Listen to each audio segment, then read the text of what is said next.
Hello dear student, कैसे हैं आप लोग। उम्मीद करता हूँ आप लोग अच्छे होंगे और अच्छे से पढ़ाई कर रहे होंगे। तो आज के सेशन में हम लोग बहुत ही इंपॉर्टेंट चैप्टर स्टार्ट करने जा रहे हैं, दैट इज केमिकल बॉन्डिंग।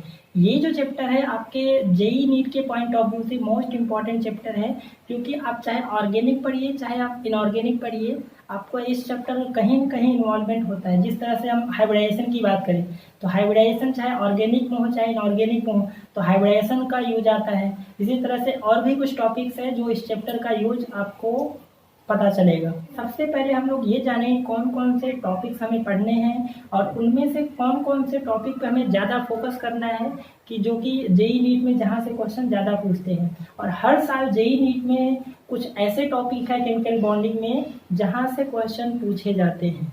तो हम उन टॉपिक को भी पॉइंट आउट करें, कौन कौन से टॉपिक पे आपको ज़्यादा फोकस करना है, तो उनकी हम बात करते हैं। ठीक है, तो चैप्टर का नाम है केमिकल बॉन्ड। ठीक है, केमिकल बॉन्डिंग। केमिकल बॉन्ड का मतलब क्या होता है कि the force of attraction between atom in a given molecule. किसी भी मॉलिक्यूल में जो एटम होते हैं उनके बीच जो फोर्स ऑफ अट्रैक्शन होता है उसी को क्या बोला जाता है, केमिकल बॉन्ड। तो यहाँ पर अपने को क्या पढ़ना है, जैसे इंट्रोडक्शन की बात करें तो अगर हम टाइप्स ऑफ केमिकल बॉन्ड की बात करें, टाइप्स ऑफ केमिकल बॉन्ड की बात करें तो यहाँ पर अपने को दो तरह के बॉन्ड की हम बात करेंगे। सबसे पहला है इंटर एटॉमिक। ठीक है, इंटर एटॉमिक केमिकल बॉन्ड। और दूसरा क्या, इंटर मॉलिक्यूलर। ठीक है, इंटर एटॉमिक मतलब एटम के बीच बात हो रही है, किस तरह से बॉन्डिंग होगी, कौन कौन से बॉन्ड होंगे। और यहाँ पर क्या होगा, मॉलिक्यूल के बीच जो बॉन्डिंग होगी उसको बोलते हैं इंटर मॉलिक्यूलर। ठीक है, अब इंटर मॉलिक्यूलर में अपने को क्या क्या पढ़ना है। सबसे पहला जैसे हमें आयनिक बॉन्ड के बारे में जानना है कि आयनिक बॉन्ड क्या होते हैं। ठीक है, दूसरी चीज हमें पढ़ना है कोवेलेंट बॉन्ड के बारे में। ठीक है, कोवेलेंट बॉन्ड के बारे में ये सब आप लोग ने टेंथ में सुना होगा। टेंथ में आप लोग ने जानते होंगे आयनिक बॉन्ड, केमिकल बॉन्ड। उसके बाद इसमें हम लोग पढ़ना है कोऑर्डिनेट बॉन्ड के बारे में पढ़ना है कि कोऑर्डिनेट बॉन्ड क्या होते हैं। ठीक है, और उसके बाद हमें जानना है कि मेटेलिक बॉन्ड के बारे में भी हमें पढ़ना है। तो ये सब जितने भी मैं टर्म लिख रहा हूँ कहीं ना कहीं आप थोड़ा बहुत जानते होंगे। आयनिक बॉन्ड के बारे में टेंथ में आप लोगों ने पढ़ा होगा, कोवेलेंट बॉन्ड भी आप लोगों ने टेंथ में पढ़ा होगा, कोऑर्डिनेट बॉन्ड में भी हो सकता है आप लोगों ने नहीं पढ़ा हो, और मेटेलिक बॉन्ड का आप लोगों ने नाम सुना होगा, मेटेलिक बॉन्ड। ठीक है, अब यहाँ पर देखिए कोवेलेंट बॉन्ड में हमें और क्या पढ़ना है, इसमें टाइप्स ऑफ कोवेलेंट बॉन्ड भी पढ़ना है, इसके टाइप्स भी पढ़ने हैं। ठीक है, टाइप्स ऑफ कोवेलेंट बॉन्ड कितने टाइप्स के होते हैं। तो यहाँ पर इंटर एटॉमिक बॉन्डिंग में हमें इतने तरह के बॉन्ड पढ़ने, ionic bond, covalent bond, coordinate bond and metallic bond. और अगर बात करें हम लोग इंटर मॉलिक्यूलर में तो यहाँ पर आपको वीक फोर्स होता है। तो यहाँ पर सबसे वीकेस्ट फोर्स क्या होगा, वंडर वॉल फोर्स। ये क्या होता है, सबसे वीकेस्ट फोर्स होता है, वीकेस्ट फोर्स ऑफ अट्रैक्शन होता है। अब वंडर वॉल फोर्स में आप लोग ने टाइप में, हालांकि इसके जो वंडर वॉल फोर्स सबसे वीकेस्ट फोर्स होता है, इसके टाइप्स भी होते हैं जो कि gaseous state of matter 11th class में ही आएगा। तो यहाँ पर हम उनके बारे में बात नहीं करेंगे। तो इसमें हम लोग कौन कौन सा, एक तो आप लोग सुना होगा डिस्पर्जन फोर्स पढ़ोगे आप लोग, डिस्पर्जन या फिर लंडन फोर्स, डिस्पर्जन या फिर इसको लंडन फोर्स बोलते हैं, लंडन फोर्स। और उसी में आप लोग ने पढ़ोगे dipole force of attraction, dipole force of attraction. और उसी में आप लोग पढ़ोगे dipole induced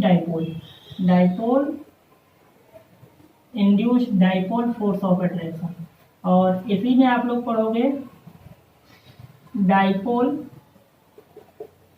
ion interaction force. ठीक है, तो यहाँ पर देखो लंडन वंडर वॉल फोर्स की ये सब टाइप हैं, और ये आप लोग gaseous state of matter chapter में पढ़ोगे। 11th क्लास में एक चैप्टर है गैसियस स्टेट ऑफ मैटर, उसके बारे में वहाँ पर डिटेल में आप लोग पढ़ोगे। ठीक है, तो यहाँ पर डिस्पर्जन फोर्स क्या होता है, दो नॉन पोलर मॉलिक्यूल के बीच होता है। डाइपोल दोनों ही पोलर मॉलिक्यूल, जैसे HCl हो।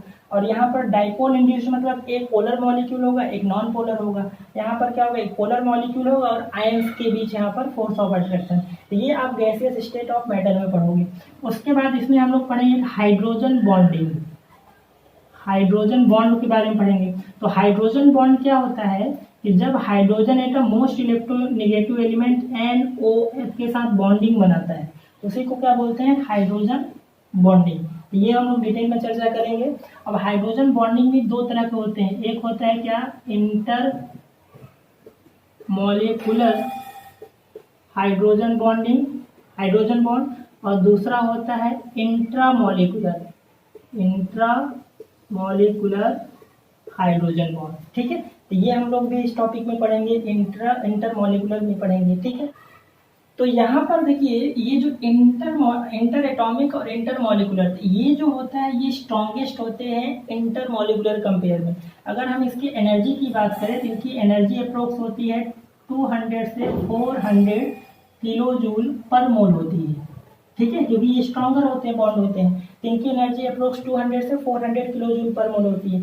और ये जो होते हैं ये क्या होते हैं, वीक होते हैं, इनका लगभग 2 से लेके 32 या 40 किलो जूल पर मोल इनकी क्या होती है, एनर्जी होती है। ये वीकेस्ट होते हैं और ये क्या होते हैं, स्ट्रॉन्गर होते हैं। ये जितने भी हैं सब क्या होते हैं, स्ट्रॉन्गर होते हैं। और सबसे स्ट्रॉन्गेस्ट आपको अच्छे से पता होगा, strong electrostatic force of attraction ionic compound में होते हैं, आयनिक बॉन्ड सबसे स्ट्रॉन्गर होता है। ठीक है, अब यहाँ पर सबसे जो इम्पोर्टेंट अपने को पढ़ना है, अगर हम जेई और जेई नीट के पॉइंट ऑफ व्यू से देखें तो यहाँ पर आयनिक बॉन्ड और कोवेलेंट बॉन्ड क्या है, इंपॉर्टेंट है। ठीक है, कोऑर्डिनेट बॉन्ड में आपको जानना है कि जब कोई, देखिए आयनिक बॉन्ड आप लोगों ने सुना होगा कि आयनिक बॉन्ड क्या होता है, वो इलेक्ट्रॉन के ट्रांसफर से बनता है, मतलब एक इलेक्ट्रॉन देने वाला होगा और एक इलेक्ट्रॉन लेने वाला होगा, तो उससे ट्रांसफर से जो बॉन्ड बनता है उसको बोलते हैं आयनिक बॉन्ड। इसमें हम लोग पढ़ेंगे क्या फेवरेबल कंडीशन होना चाहिए आयनिक बॉन्ड के लिए। कोवेलेंट बॉन्ड आपने पढ़ा होगा कि इलेक्ट्रॉन के शेयरिंग से जो बॉन्ड बनता है उसको बोलते हैं कोवेलेंट बॉन्ड। ठीक है, तो ये सब आप लोगों ने सुना होगा।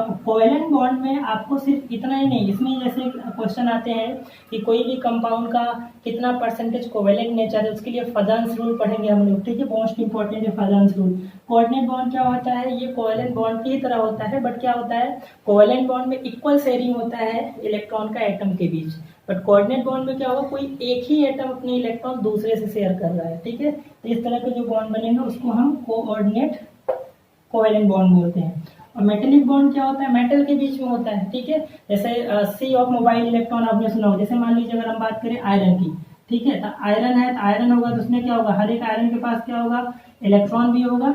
ठीक है, ये आयरन इलेक्ट्रॉन है, मान लीजिए इसका इलेक्ट्रॉन निकला, इसका इलेक्ट्रॉन निकला, इसका इलेक्ट्रॉन, इसी तरह से आयरन का सीट होगा, तो सबके पास क्या होगा, इलेक्ट्रॉन होगा, सबके पास क्या होगा, इलेक्ट्रॉन होगा। अब इसका जो इलेक्ट्रॉन होगा, अब ये आयरन जो निकले ये भी अट्रैक्ट करेगा, ये भी अट्रैक्ट करेगा। ठीक है, इसका जो इलेक्ट्रॉन होगा ये भी अट्रैक्ट करेगा, सब इसी तरह से क्या होगा, एक सी ऑफ मोबाइल इलेक्ट्रॉन होता है। इसी कारण मेटल क्या होता है, इलेक्ट्रिसिटी कंडक्ट करता है। ऐसे मान लो जैसे सी है उसमें सॉल्ट है NaCl, तो सी वाटर में जो सॉल्ट होता है पूरा यूनिफॉर्मली हर जगह क्या होता है, डिस्ट्रीब्यूटेड होता है। उसी तरह से मेटेलिक बॉन्ड में होता है, और यही फ्री इलेक्ट्रॉन के कारण, अट्रैक्शन के कारण क्या होता है, इलेक्ट्रिसिटी कंडक्ट करता है। इसी को बोलते हैं मोबाइल इलेक्ट्रॉन। पूरे होल क्रिस्टल पे क्या होता है, मूवेबल होता है, इसी कारण क्या होता है, इलेक्ट्रिसिटी कंडक्ट करता है। ठीक है, अब अगर यहाँ पे ध्यान से देखिए थोड़ा सा, हम कोवेलेंट बॉन्ड का इंपॉर्टेंस और आपको बताते हैं। कोवेलेंट बॉन्ड की बात करें तो इसी में हम लोग पढ़ेंगे एक फजांस रूल। ठीक है, फजांस रूल हम लोग पढ़ेंगे, मोस्ट इंपॉर्टेंट है। अब देखिए इनमें से मैं आप लोग को वो टॉपिक बता रहा हूँ जो जेई नीट के पॉइंट ऑफ व्यू से मोस्ट इंपॉर्टेंट है। तो फजांस रूल से हम परसेंटेज कोवेलेंट नेचर, किसी भी कंपाउंड में कितना परसेंटेज कोवेलेंट नेचर है उसके लिए फजांस रूल होता है, मोस्ट इंपॉर्टेंट है फॉर जेई नीट के लिए। यहाँ से क्वेश्चन बनते हैं, तो आपको फोकस यही करना है कि ऐसा नहीं कि आप पूरा टॉपिक कवर करो, उसमें पूरा टॉपिक तो पढ़ना ही है, बट उन पॉइंट पर, उन टॉपिक पे ज़्यादा फोकस करना है जहाँ से जेई नीट में क्वेश्चन पूछते हैं। ठीक है, फजांस रूल हम लोग पढ़ेंगे। उसके बाद आयनिक की अगर हम बात करें तो परसेंटेज आयनिक कैरेक्टर किस तरह से निकालते हैं, परसेंटेज आयनिक कैरेक्टर भी यहाँ से भी एक फॉर्मूला है, वहाँ से क्वेश्चन आते हैं। परसेंटेज आयनिक कैरेक्टर की बात करेंगे। उसके बाद हम लोग यहाँ पर डाइपोल मोमेंट पढ़ेंगे, एक छोटा सा टॉपिक है डाइपोल मोमेंट। यहाँ से भी क्वेश्चन बहुत पूछते हैं कि डाइपोल मोमेंट किस तरह से ड्रॉ करते हैं। ठीक है, उसके बाद हम डाइपोल मोमेंट पढ़ेंगे। उसके बाद इसी में हम लोग पढ़ेंगे लैटिस एनर्जी के बारे में। यहाँ से भी क्वेश्चन आ जाते हैं कि लैटिस एनर्जी क्या होता है, लैटाइस एनर्जी किस पे डिपेंड करता है, साइज ऑफ कैटायन पे, साइज एनॉन किस तरह से वेरिएबल होता है, ये भी हम लोग आयनिक में ही पढ़ेंगे। ठीक है, तो ये सब पॉइंट ऐसे पॉइंट हैं जो जेईई नीट में क्वेश्चन पूछते ही हैं, 100% पूछते हैं। ठीक है, हर साल क्वेश्चन आते ही हैं। तो ये सब टॉपिक जो है आपको ज़्यादा कवर करना है, इन पे ज़्यादा फोकस करना है। उसके बाद इस चैप्टर में हम लोग और भी हैं, जैसे आपको पता है कोवेलेंट बॉन्ड क्या होता है, डायरेक्शनल होते हैं। ठीक है, उनका एक डायरेक्शन होता है। जैसे आप लोग ने स्ट्रक्चर ऑफ एटम पढ़ लिया, शेप ऑफ ऑर्बिटल पढ़ा है, तो पी एक्स की तरह क्या होता है, ओवरलैप करते हैं। तो ये क्या होते हैं, डायरेक्शनल होते हैं। बट आयनिक कंपाउंड क्या होता है, नॉन डायरेक्शनल, उनका कोई डायरेक्शन नहीं है। ठीक है, अगर पानी में हम लोग NaCl मिलाते हैं तो किसी तरह से वो आयन मूव होते हैं। बट कोई कोवेलेंट बॉन्ड है तो वो इलेक्ट्रॉन के प्रॉपर शेयरिंग से होता है, तो वो डायरेक्शनल नेचर होते हैं। तो यहाँ पर कोवेलेंट बॉन्ड डायरेक्शनल होते हैं और आयनिक बॉन्ड क्या होते हैं, नॉन डायरेक्शनल होते हैं। अब कोवेलेंट बॉन्ड में ही हम लोग ने VBT थ्योरी पढ़ना है, वैलेंस बॉन्ड थ्योरी पढ़ना इंपॉर्टेंट है। उसके बाद एक आएगा VSEPEPR, valence shell electron pair repulsion theory पढ़ना है। ठीक है, और उसके बाद हम लोग ने MOT थ्योरी पढ़ना है। इसमें से इंपॉर्टेंट की बात करें तो हाइब्रिडाइजेशन एक आएगा, valence shell electron pair repulsion theory में ही हाइब्रिडाइजेशन ये मोस्ट इंपॉर्टेंट है। ठीक है, तो हाइब्रिडाइजेशन इंपॉर्टेंट है। उसके बाद हम लोग एनर्जी लेवल डायग्राम आएगा, वो MOT थ्योरी में आएगा। Energy level diagram MOT theory में आएगा। एनर्जी लेवल डायग्राम के बारे में पढ़ना है। और इसके बाद इसी में हम लोग बॉन्ड ऑर्डर कैसे निकालते हैं, बेसिक कॉन्सेप्ट, और इसका शॉर्ट ट्रिक भी हम लोग जानेंगे कि बॉन्ड ऑर्डर किस तरह से, आप शॉर्ट ट्रिक से बॉन्ड ऑर्डर किस तरह से निकाल सकते हो। ठीक है, ये मैंने जो पॉइंट लिखा, यही सब पॉइंट हैं जो आपको ज़्यादा फोकस करना है।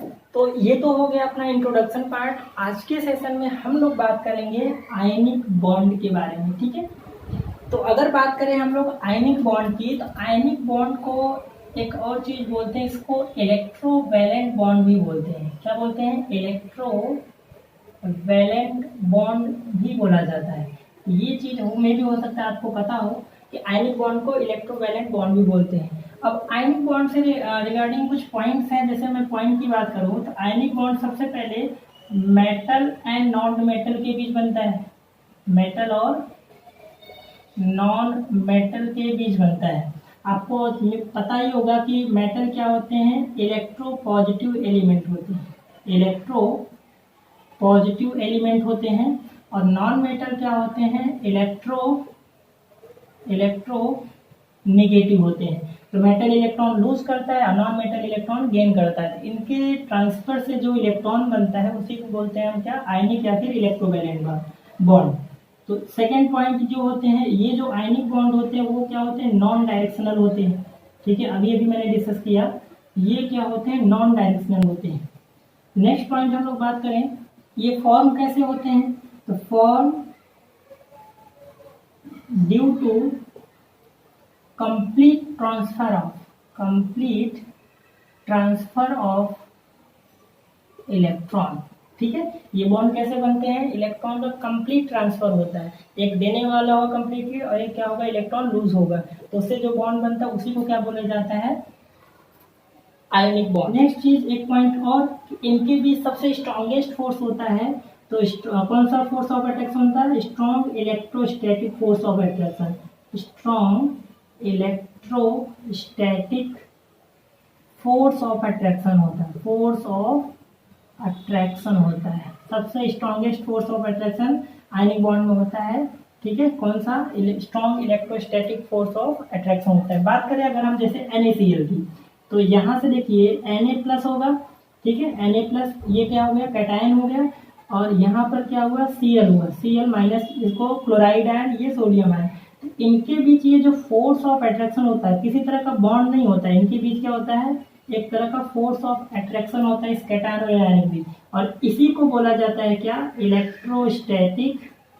Electrostatic force. ठीक है, कभी आप लोगों ने ऐसा नहीं देखा होगा कि Na और यहाँ पे इस तरह से बॉन्ड आप लोगों ने कभी नहीं देखा होगा, क्योंकि यहाँ पर जब भी आपने देखा होगा NaCl तो सीधा सा इस तरह से लिखा होता है। तो मतलब इनके बीच एक तरह का फोर्स ऑफ अट्रैक्शन होता है जिसको बोला जाता है इलेक्ट्रोस्टैटिक फोर्स ऑफ अट्रैक्शन या फिर कूलम्बिक फोर्स ऑफ अट्रैक्शन।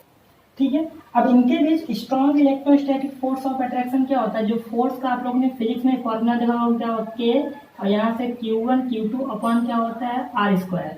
तो यहाँ पर क्या होता है, स्ट्रॉन्ग फोर्स ऑफ अट्रैक्शन की वजह से देखो Q1 क्या है, इसका चार्ज हो जाएगा, Q2 क्या है, इसका चार्ज हो जाएगा, और R क्या होता है, इनके बीच का डिस्टेंस होता है। अब फोर्स ऑफ अट्रैक्शन क्या होता है, स्ट्रॉन्ग होगा तो R क्या होगा, R जितना मिनिमम होगा तो ये वैल्यू क्या होगी, उतनी ज्यादा होगी, फोर्स ऑफ अट्रैक्शन क्या होगा, स्ट्रॉन्ग होगा। इसलिए आयनिक बॉन्ड में R बहुत स्मॉल होता है, और ये Q1 Q2 क्या है, एटॉन और एनायन पे चार्ज है। तो ये वैल्यू जितनी छोटी होगी, ये ओवरऑल वैल्यू फोर्स क्या होगी, उतनी ज्यादा होगी। इसलिए फोर्स ऑफ अट्रैक्शन क्या होता है, यहाँ पर स्ट्रॉन्ग होता है आयनिक बॉन्ड में। बात समझ में आई। अब यहाँ पर समझना है कि ये NaCl किस तरह से फॉर्म होता है, ठीक है, इतनी बात समझ में आ गई। अब यहाँ से क्वेश्चन अराइज होता है कि जैसे ये NaCl Na+ और Cl- की बात करें तो आपको पता है कि जैसे क्या है, Na है और ये क्या करेगा, एक इलेक्ट्रॉन लूज करा तो यहाँ पर क्या हुआ, Na+ हो गया, तो इसका इलेक्ट्रॉनिक कॉन्फिगरेशन 281 आएगा, और यहाँ पर क्या हो जाएगा, एक इलेक्ट्रॉन लूज करने के बाद क्या होगा, 28 हो जाएगा। इसी तरह से और यहाँ पर क्या होगा, क्लोरीन के लिए Cl क्या होगा, 287। ये क्या करेगा, एक इलेक्ट्रॉन गेन करेगा, और यहाँ से क्या, एक इलेक्ट्रॉन गेन करने के बाद क्लोराइड आयन बना लेगा, ठीक है। तो यहाँ से अभी इसका भी ऑक्टेट कंप्लीट हो गया, ठीक है, 288 हो जाएगा। अब क्वेश्चन ये अराइज होता है कि यहाँ पर क्या, ये तो स्टेबल है क्योंकि Na+ एक इलेक्ट्रॉन देने के बाद ये तो 28 ऑक्टेट कंप्लीट हो गया, ठीक है, ऑक्टेट कंप्लीट हो गया मतलब क्या हुआ, स्टेबल कॉन्फ़िगरेशन में हो गया। और यहाँ पर भी देखिए इसका भी ऑक्टेट कंप्लीट है, यहाँ पर भी क्या हुआ, स्टेबल कॉन्फ़िगरेशन में हो गया। तो क्या ये जब ऑक्टेट कंप्लीट हो गया, स्टेबलाइज कंडीशन में हो गया, तो फिर NaCl किस तरह से फॉर्म होता है, ये तो स्टेबलाइज हो गया, हीलियम किसमें, नोबेल गैस कॉन्फ़िगरेशन में गया, तो किस तरह से बॉन्ड बनाएगा फिर यहाँ पर, यहाँ तो स्टेबलाइज हो गया मतलब बॉन्ड बनाना ही नहीं चाहिए। बट देखिए एक्चुअल में इसका रीजन इसलिए है क्योंकि क्या होता है कि आयनाइजेशन इंथैल्पी आप लोग ने पढ़ा है। आयनाइजेशन इंथैल्पी क्या होता है कि amount of energy required to remove electron from gaseous neutral atom, gaseous neutral atom. तो यहाँ पर ये जो होता है वो गैसियस फेज में होता है, ठीक है। तो यहाँ से इलेक्ट्रॉन लूज करने के बाद ये ऑक्टेट तो कंप्लीट हो गया, बट ये क्या है, गैसियस स्टेट में। सिमिलरली यहाँ पर भी इलेक्ट्रॉन गेन इंथैल्पी आप लोगों ने सुना होगा कि amount of energy release when any neutral gaseous atom gain electron. कोई भी neutral gaseous atom electron gain करने से जितना अमाउंट ऑफ एनर्जी रिलीज होता है उसको बोलते हैं इलेक्ट्रॉन गेन इंथैल्पी। तो यहाँ पर क्या है, गैसियस स्टेट में है। अब गैसियस स्टेट में जो होते हैं वो क्या होता है, अनस्टेबल कंडीशन होता है, ठीक है। ऑक्टेट तो कंप्लीट है बट गैसियस स्टेट में है तो क्या होते हैं, अनस्टेबल होते हैं। तो इसको स्टेबलाइज करने के लिए क्या करते हैं, ये Na+ गैसियस स्टेट में और ये Cl- गैसियस स्टेट में कंबाइन होके यहाँ से NaCl सॉलिड बना देते हैं। तो यहाँ पर ये क्या होते हैं, स्टेबल हो जाते हैं। और ये भले ही ऑक्टेट कंप्लीट है बट क्या है, गैसियस स्टेट में, that's why they are in unstable condition, ठीक है। कोई भी क्वेश्चन आपसे पूछे इनका ऑक्टेट तो कंप्लीट है तो स्टेबल तो है, ठीक है, तो फिर क्यों यहाँ पर कंबाइन होकर NaCl बना रहे हैं। तो आप इतना बता देना कि गैसियस स्टेट, क्योंकि इनका ऑक्टेट तो कंप्लीट है बट क्या है, गैसियस स्टेट में है, और गैसियस स्टेट में है और सिंगल एटम है तो ये क्या है, अनस्टेबल कंडीशन है।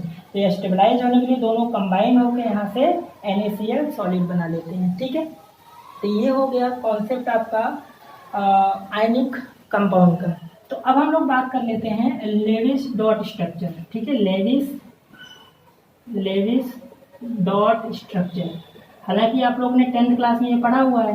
जैसे अगर हम बात करें NaCl के फॉर्मेशन की, तो अगर लेविस डॉट स्ट्रक्चर बताए तो Na के पास कितना है, एक इलेक्ट्रॉन, इसको क्रॉस से कर दिया, और Cl के पास कितने हैं, टोटल 7 वैलेंस इलेक्ट्रॉन है, यहाँ पे 7 क्रॉस दे दिया, ठीक है। तो ये क्या होगा, स्टेबलाइज होने के लिए क्या करेगा, एक इलेक्ट्रॉन इसको दिया, तो यही है लेविस डॉट स्ट्रक्चर। तो यहाँ से ये क्या बना लेगा, NaCl, इस पे प्लस है, इस पे माइनस आ जाएगा। तो वही आपको ये चीज ये सॉलिड स्टेट में बना देते हैं। इसी तरह से अगर हम बात करें MgCl2 की, तो Mg पे आप लोग क्या है कि 2 वैलेंस इलेक्ट्रॉन है, 2 क्रॉस दे दिया, और प्लस Cl कितने हैं, 2 हैं, तो Cl कितने हो गए, 2 हो गए, और दोनों के पास क्या है, 7 इलेक्ट्रॉन है, ठीक है। तो ये Mg क्या करेगा, एक इलेक्ट्रॉन इसको देगा और ये एक इलेक्ट्रॉन इसको देगा, तो यहाँ से क्या बना लेगा, Mg+2, और Cl पे यहाँ पे कितने, टोटल 8 इलेक्ट्रॉन हो जाएंगे, एक माइनस, और ऐसे कितने हो जाएंगे, 2। ये आप लोग ने 10th क्लास में पढ़ा होगा। इसी में एक छोटा सा टर्म है इलेक्ट्रोवैलेंसी। तो इलेक्ट्रोवैलेंसी की बात कर लेते हैं कि इलेक्ट्रोवैलेंसी क्या होता है। इलेक्ट्रोवैलेंसी, ठीक है, आयनिक कंपाउंड से रिलेटेड है, तो आपको पता होना चाहिए इलेक्ट्रोवैलेंसी क्या होती है। तो नंबर ऑफ इलेक्ट्रॉन लॉस्ट और गेन, जितने इलेक्ट्रॉन लॉस्ट या गेन हो रहे हैं उसी को बोलते हैं इलेक्ट्रोवैलेंसी, ठीक है। अगर हम बात करें जनरली हम यहाँ पर एस एंड पी ब्लॉक की इलेक्ट्रोवैलेंसी क्या होती है, फिक्स होती है, बट डी ब्लॉक जो होते हैं ट्रांजिशन एलिमेंट होते हैं उनकी इलेक्ट्रोवैलेंसी क्या होती है, फिक्स नहीं होती, क्योंकि वो वेरिएबल ऑक्सीडेशन स्टेट शो करते हैं। इसी तरह से वेरिएबल ऑक्सीडेशन स्टेट शो करते हैं, that's why they have no fixed electrovalency, वो कंपाउंड पे डिपेंड करता है। हम यहाँ पर P block and S block के एलिमेंट के ग्रुप में जो है उनकी इलेक्ट्रोवैलेंसी की बात करें, तो अगर हम बात करें ग्रुप 1 की, ठीक है, तो ग्रुप 1 में कौन कौन आते हैं, लिथियम आता है, ठीक है, लिथियम आता है, सोडियम आता है, पोटेशियम आता है, रुबिडियम आता है, आरबी आता है, फ्रांसियम तो रेडियो एक्टिव एलिमेंट है। तो इनकी जो इलेक्ट्रोवैलेंसी होती है उनकी इलेक्ट्रोवैलेंसी क्या होती है, 1 होती है। अगर हम बात करें इसके इलेक्ट्रोवैलेंसी की, इलेक्ट्रोवैलेंसी कितनी होती है, 1 होती है। अब फर्स्ट ग्रुप को हम लोग अल्कली ग्रुप बोलते हैं, ये भी आप लोग जानते होंगे, अल्कली ग्रुप। ग्रुप सेकंड की बात करें, ग्रुप 2, इसको क्या बोलते हैं, alkaline earth metal, alkaline group बोलते हैं, अल्कलाइन अर्थ। इसमें कौन कौन आएगा, बेरिलियम आएगा, ठीक है, मैग्नीशियम आएगा, उसके बाद कैल्शियम आएगा, स्ट्रोंशियम आएगा, बेरियम आएगा, ठीक है, तो ये होते हैं। रेडियम भी आएगा, वो रेडियो एक्टिव एलिमेंट है। तो इसकी जो इलेक्ट्रोवैलेंसी कितनी होगी, 2 होगी। इलेक्ट्रोवैलेंसी को हम पॉजिटिव नेगेटिव में नहीं दिखाते, सिर्फ उसका मैग्नीट्यूड है वही होती है उसकी इलेक्ट्रोवैलेंसी। अब 3 से लेके 12 तक ये आते हैं डी ब्लॉक के एलिमेंट, ठीक है, डी ब्लॉक के एलिमेंट। तो इनके क्या होते हैं, वेरिएबल वैलेंसी होती है, कोई फिक्स वैलेंसी नहीं होती, इसलिए इनकी हम बात नहीं करेंगे। अगर बात करें ग्रुप 13 की, ठीक है, 13 ग्रुप का कॉमन नेम आपको पता होना चाहिए, इसको बोलते हैं आइकोसेजन ग्रुप, ठीक है। अब जैसे 13 आइकोसेजन ग्रुप बोल दिया तो आपको पता ही नहीं आइकोसेजन ग्रुप किसको बोलते हैं, 13 ग्रुप को आइकोसेजन ग्रुप बोलते हैं। इसमें कौन कौन आता है, ठीक है, बोरॉन जो होता है वो जल्दी हम सेमी मेटल में कंसीडर करते हैं, क्योंकि इलेक्ट्रोवैलेंसी 3 बोल सकते हो क्योंकि ये सेमी मेटल टाइप होते हैं। तो इसमें हम बात करें जो मेटल ज़्यादातर होते हैं, इसमें एल्युमिनियम आ गया, ठीक है, एल्युमिनियम, गैलियम, इंडियम, ठीक है, थैलियम। इनकी जो इलेक्ट्रोवैलेंसी होती है वो कितनी होती है, 3 होती है, ठीक है, क्योंकि ये 3 इलेक्ट्रॉन लूज करते हैं। अगर अब बात करें ग्रुप 14 की, तो ग्रुप 14 में इसको टेट्रालोजेंस भी बोलते हैं, टेट्रालोजेंस या क्रिस्टलोजन भी बोलते हैं, इस ग्रुप का कॉमन नेम है। इसमें कौन कौन आएगा, कार्बन तो नॉन मेटल, चलो अब कार्बन है, सिलिकॉन है, ठीक है, जर्मेनियम है, टिन है और लीड है, पीबी है।